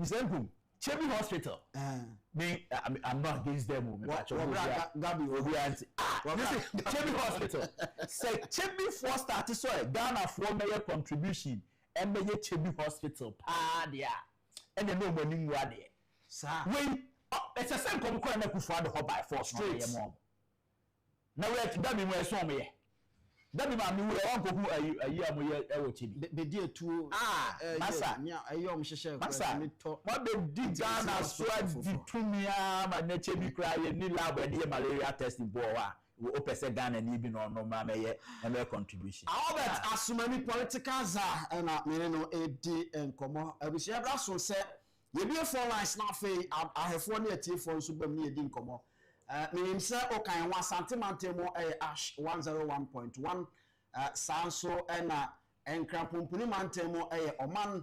107.1 and then 90.1 nap radio the pride of central onusu ekrem aniade eba net 2 tv ensu kutem aniade ema wo ye frame Mr Inkum 0240550899 mama focus baby from an interna mama no baby from an interna na me humanim 0240550899 0240550899 Mr. say ofra mentie wo TV no so ana radio no so ne montie wo e phone no so ne eni nkomo ente saa nkomo ne yentimi entoa so 0240550899 0240550899 eno ne numbers abetimi afre na afi nso wabem enche sabatori afi enso ede messages ahodo a abeka yensa enso beba na afi yede dwumedie no aba awieye na ya sori akọ eti sede amaka no ofra mentie ho e wo radio so ofra mentie ho e wo TV so na montie ho e wo phone so na yeni nkomo ne enko yenim osagefo amotia ofori pani ena akasai yebetimi edi 0240550899 0240550899 just Ghana no nso to kakra pa na de BCS ho ene ya mo fa sabate nto so ne enko na sese sankofo de ompe no mo eye ti monya na mo fa sabi nto so ne enko 0240550899 0240550899 Kingdom Herbal Center enso komo ena menu edie Kingdom Herbal Center eye edru oi ono ma me nyama adi so hello good afternoon boss Sinopin Kenya tinwa ye kan pimpin wodi ni ba bia free na mintie o ye fam Pajo kasa free tema mpacho ma mintie o Pacho the place asemo amoka ndra no honorable Agyapong on tea party dia ye wa aseno party wo tia wo peni no man instructions obi nti party no nkwesem wa man instructions because idea MP people there ye ni abre on one kasantini party the party ni ba Pajo we kura simple Pajo we kura sekura Pajo Mr. Asemu ni fie na nkofa asemu mma why Mr. Yeti he yenka the base asemu nne enro asem atwem ko etima yenka enna asem wadaroma Mr. bebre eni diem me da ase 024 okay ma menko so hello good afternoon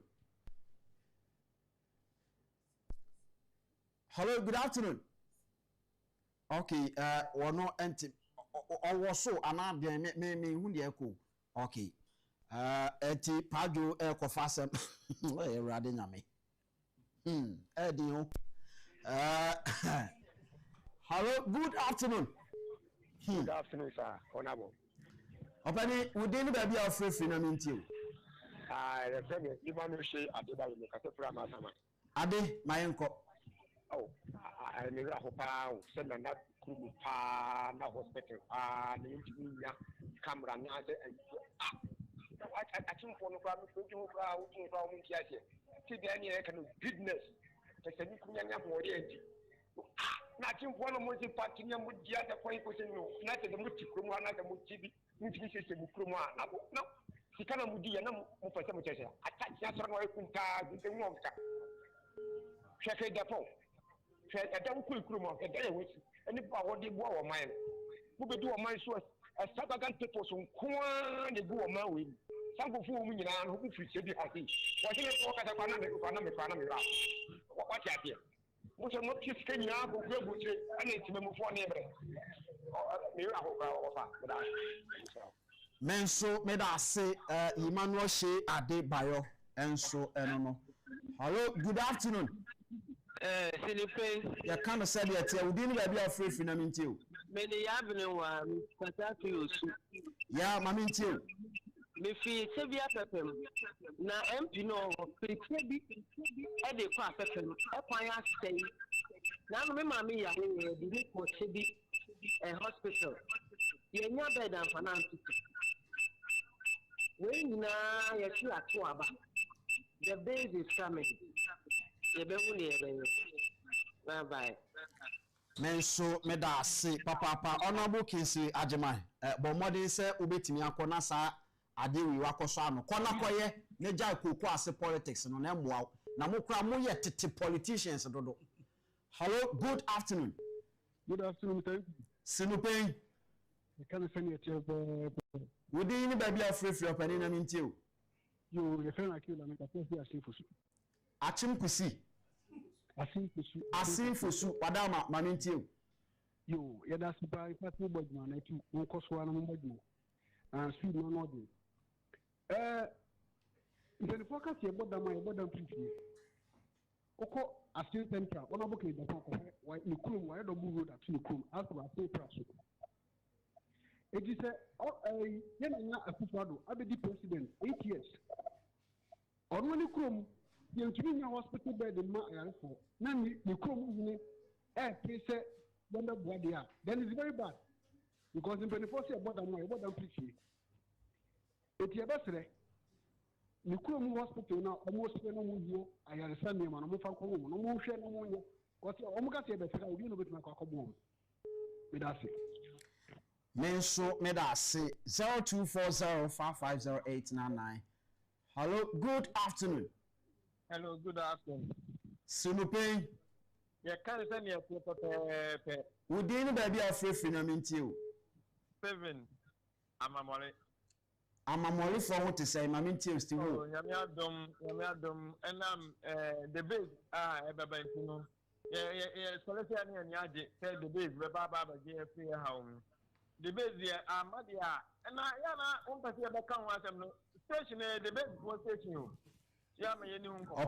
Openi men ko fa asem ma se obaye obi aka kire se e ma obi nka de base ho asem mesra men yesa david men yesa men ko fa asem ma david obaye ayeti ye kan asemi obi obaye ne nkoma ode ba bi ode ko no anam so wontwa so topic aye ka no ka ho asem na ye nko oh Asempani.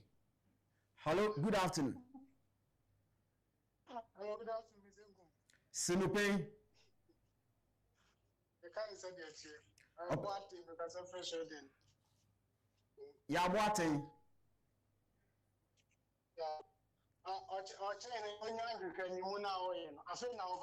Oh, Debbie, Miss Rowe. Miss Rowe. Me pacho one the Tresign. Why? Tresign. Oya penny Tresign. Hello. Afternoon, sir. Hello, good afternoon. Good afternoon, Nana. No Pein. You can't say that you have a paper. We didn't be free now. Minti. Ejawusu asabadi obo. Ejawusu boko de. Ewra na dumo boko. Ejawusu ma minti o. Ai enra na nsan bisa Burundi asembi. Wasi jide bisa mo, wontume nya no. Mi se hwan na okọ India koto ahedi aba. So ba be bia dia afidi commander sugar factory no a. Efifi o mo shire no. Burundi zo ni muni fakro bude me nti mu misa no mami hello yo aja usumate why we woni Burundi nkomo hello good afternoon hello good afternoon hello good afternoon bacho mo fa sabata onto so na yenko ebreko hello good afternoon hello good afternoon boss No Pein you can't send it here openi within the be free yet you your friend case for the free agros road you know the paucho the beast you know the paucho mu kan champ ni ko no mu che mu kana na ya ji o ma tu mu pa the to so bi o so me de mo bre o mu the paucho ka kire o mu na wo mu si party no na etimi nie pa ni wa here o be si akoma yes so right I open that's it bye bye. All right, me so that's it. 0240550899. Hello, good afternoon. Hello, good afternoon. Good afternoon. No Pein. Mpacho me mama ho. Ya jo so mama, we didn't be a free na yinti. Mpacho me kaseti e kwapem. Mamfe. Mpacho, we didn't say. Mpacho me de ante falo. Ante my yinti we. Michia honorable Agyapong. Raden kan ho no nkese. Mpacho. Mo family amuken na ayede. Na baby ayede wi kakra de. Aware no sɛm na amokan. So me no fa mpa aware sɛm de. Anka wo maame no papa na ye onga sɛm. Na fe ya so de mo de aba tintirin fe wo be wi na ayeke. Ita anka se ya bu tie sania. Mo ka se anka ye nye fie de no kwa pese efa. Anka me de mani je. Nti ye da maso papa apa. Mo nso mo kana maye. All right, yen so yeda se echia one mamponfo enyina nso. Hello, good afternoon. Hello. Good afternoon. Okay, say onte menka. Mo fa sabata onto so na ebre no ko. Na yen fa last caller na fe yen fancy. Hello, good afternoon. Hello. Good afternoon. Good afternoon. No Pein. No Pein. You can't say that you didn't be a casa free opening. What's your friend, Mr. Ernest? Because I'm free. But you meet you. What's your program? And one I'm with. Major upon one nation. I'm not there. I want to help you. And I'm Pacho. Then I'm going to find you.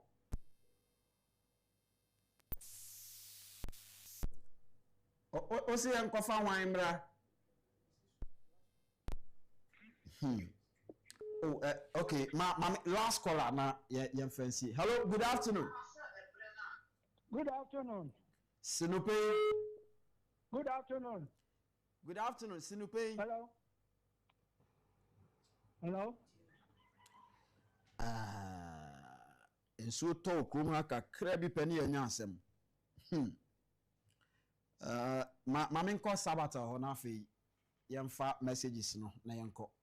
Sabi boko de. Nyankopon adom bibia boko. Obi di atema na.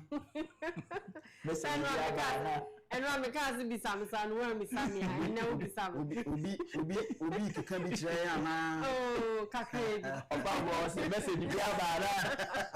Aba bi di atema na. Ene de o mateku, ene de o mateku. Ene o musa bo mama home. Eyi asem o kan ye Reverend Obofo asem o kan say woni akukọ tifi kamaka. Achi akukọ ya twediti. Ade na hye so hiem atutu no ho. Ade na hye gem ahye no ho. Afei o wie de ensuo. O de anwa asija so kadro ni mo ka afa ho. O beche no And one of the children across or now. Akukona what to man one watch I don't complain. Yeah. What kakra pete on that. What finish say ya. Ina ka say yaba ni yabeko. Family yaba e dey yabeko. Yes you dan. So kwa contractor bi yi kwan. Na si yi tu mi sa na account da ya ugina o say akwa na ni gini pa o. Ba se be bi wo a e ho say contractor say ni meduma. Za ko ye fuck. Aha. Na utwa ni tantan sa no. Bizanku. Yes sir. Enipa sabata omra ma me kwa sabata. Asem ni fie. So sorry. Mati area dia WhatsApp phone fan chat me means me for messages no. Nemo media ba ko 6 per NAF YouTuber ba yes ade aka no answer bros baby. When your PhD or say good evening Neto family. My greetings to Honorable Ken, Mr. Inkum. Your opinion is well understood. Let's help and try to build better Ghana together. NPP, NDC can't ever bring brighter future. Let's come together. Osanso say, let's try to sell Honorable Ken more for a better future come 2028. And let's try to understand each other's opinions and come together as one to build a stronger base with joy and happiness. When you say, yeah, mommy, we need a champion. I say, good afternoon, my PhD family. I say, it's been a while. Hope all is well by God's grace. Wish you all the best and wonderful and peaceful long weekend. May the good Lord protect us till we meet Tuesday by God's grace. When you say, yeah, Issa Adams, also Mr. Inkumni Albert, me Jidi Samohoye, me Chia Kencity Media, Honorable Ken Ejumade Ra, Akomape Ra, Nyame Inshirawo, the base jobs for the youth. A champion Kwame say good afternoon, Mr. Inkum. Ghanaians are tired of NDC and NPP. They can't help this country because of scratch my back, I scratch your back. Watching you live from the Wu Equiapem, No Pein, hashtag the base power. Last one I made follow YouTube new. I say, guys, don't make it look like you have problem with the base, please. It's Mr. Inkum, I'm for 6 weeks, and I did carry the blows, baby. No, me found see her. Yami, I don't know about Tuesday. The baby, I know them have a silly pain. All right, Sabi, me da say, Papa, na ene ya dofo bi so birthday. Eti mo fanan to so na fe yenko yenim or say happy birthday. Enko emfa emau. Your friend Josephine Akosua Agyapong Bio aka Mommy Josephine Akosua Agyapong Bio aka Mommy uwo Kumase Asante Mante mo eye pechi number 2 na we efri wankasa o cousin enchen na eba we ye Kwame Agyapong wano edifri Germany and what they happy birthday Nyankopon Israel na fe onto unkwandem ye frame Mr. Inkum abusia Kingdom Herbal Center and American for the amawo na Kingdom Herbal Center eye adumeku a wo mo hya ase so mo ye nduro edi nduro ba Ghana ha nyasem ketwa na wo nduro bi o de babia nso edamufua na ye wo Kingdom Garlic Capsules and Bitters eno no maka kire say hypertension and atete wo osori anwa ebohu anxiety ena etete wo wo soso no sasabro ewo hu kakra na me yare no wo hia eye Kingdom Capsules no Kingdom Garlic Capsules ena ni bitters no afei se wo soso so a wa ho ode no nheda enkoye wo mpam debia na usisi ya wo ya debia na wo complaini ena mabre ena menkwa mentimi nyese we ya driver ni twika kakra bi ba dede sa me pacho wunya eye Kingdom Ginseng Power Capsules Kingdom Ginseng Power Capsules eno ye power to the people say on saken bi anokre ne say edi tumi pa hoden ena be ba be hye wo mu amane amakoyi na ye wo ba ko bi a ye friend Tremendous Capsules Tremendous no for Emma especially for Emma me patro say wo ye oba entra ma himfie no ebi egbo ho yade nkitinkiti bi na hyehye ho afi say wo kwa fikyira wo bekem atie nwa no obi ate me pacho wunya Kingdom Tremendous Capsules ne bi won saka bi a enoa no wonne yade ne oya wo tunkwanta wapai afei enka ahodo nso no ebeyi ni nyina fro obi ho anenka no ebubu dan ne sira obomodin se obenya Kingdom Tremendous Capsules ne bi ebebo apopapa na sendro nyina no se open dudu atu ema won so wato masika ba botomu afo ni chiremu ewo eye drug lane or kanshi ewo Kingdom Herbal Center ehunu ni nyina ewo ho afei baby eto aduro bia so do ni chiremu obetimi enya biato na won so wanom frani ni nkomo ewo 0597 0597 298 855 0597 298 855 na fe onye ni nkomo na fe 0559 761 144 0559 761 144 na fe one Kingdom Herbal Center indi enkomo tabia takum eye mmemedru abusuai won saken bia bebo papa because ene ya nsuo ya toyi dodo na be ha dwene cheso mo prepre na yese bra be yese yese de adwuma ne tata wo hwehuna sa be ma onsanka eye tabia takum ne bi na otia no tafre he unsuro adwuma bia cause adwuma bia obedi sunkunim abusua bomodin na fe pebi na fasha ho na beboa be bia to aduro bia no kwase mepe eye aduro ibe tabia takum onsa beka ye be ma obi afi se koba se open dodo atu aton masika ba botomu a ma ye ni nkomo ewo 0243 68 6861 0243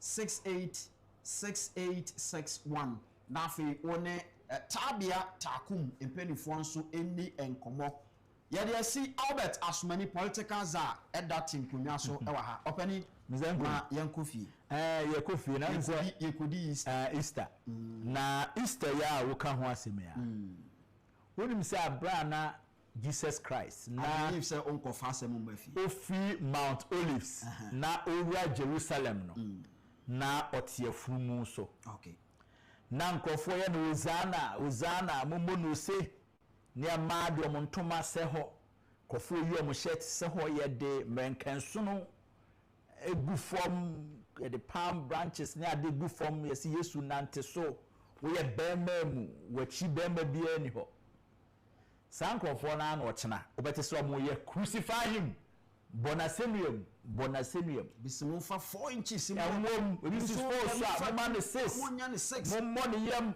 munyam sei what you say yeah enipa sana nipa sutie enti abra wo ho na ye kanfu bi afro no ahweye because ye kanfu wachacha yeah enti na bese do sume mienu miense atwami Mr. Nkum na wonim nyansa pa na wadwumu abobew na edura na dwoa kofo bebre na no nya engagement any west changing nioma efie no ebe sa nkofo mu se sa okra wadwen hwi nim sa the same thing applies empty the same thing applies to me say me angasa kra no minim de mekeka ma adwen nya adwuma mintu kwanda ni nyina ye airport kra minim ba bi ewo enti na mtia na mekeka nsem hu ni nyina eye se otiwi ase na wo wadwen se wo wadwen na eba otim sa na nyankopon bo obi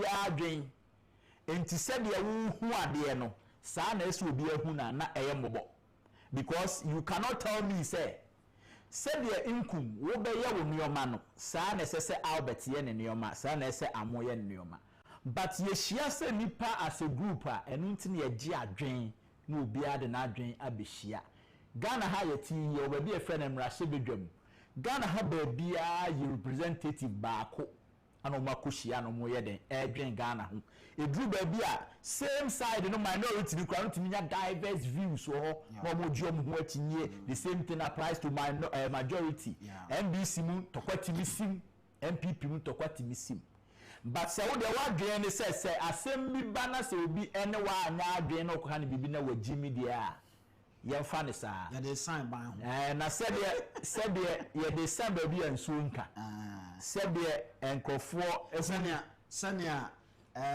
the base inti ye ne kwasi kwate enya ya yes that record so yes enkofo bi you see when kwasi kwate so akofo kwasi kwate asemi aba da yenko ya yeti ha o ma Easter na fa nko we fa we nko Easter da yeti ha ye ka kwasi kwate asem e ka me pese me repeat the me kan exactly kwasi kwate was offended exactly say you defend the base against him na obi kra ka say Kenneth kra ka kire say we should go and apologize to kwasi kwate na say over my dead body because kwasi kwate no on chen obi a matna platform ya dey aka na ho asem enti no I will not apologize to kwasi kwate Edientia the base I am sorry but eya dey ba ya na I thought say obi a obe block the base for some more new adwuma no I was against that person exactly and I haven't changed from that position the same thing that here what I say enti Mr. Nkum me meti we me fa the base ho ama no nyam kakra yakopon de ama empepa the base ntwaduane mani ni and omuntimi so Albert asumani political za na mene no be di enkomo e wa ha sinipe dwumadie ana ye de bre wo no ye kan se de tie se no ye kan na ye a ene nso ye kan na se nye de a ni nyina ye jota nyanku anim eno ano no eti sinipe ye kan se ne a etie ye ko ye da se o kan ye ho e wo Asante Mantem Ash FM so Nap Radio e wo mfimfini Mantem Oman FM e wo Nkrapompuni Mantem Akra Nyame ya adomu a after Easter ebe samba we are out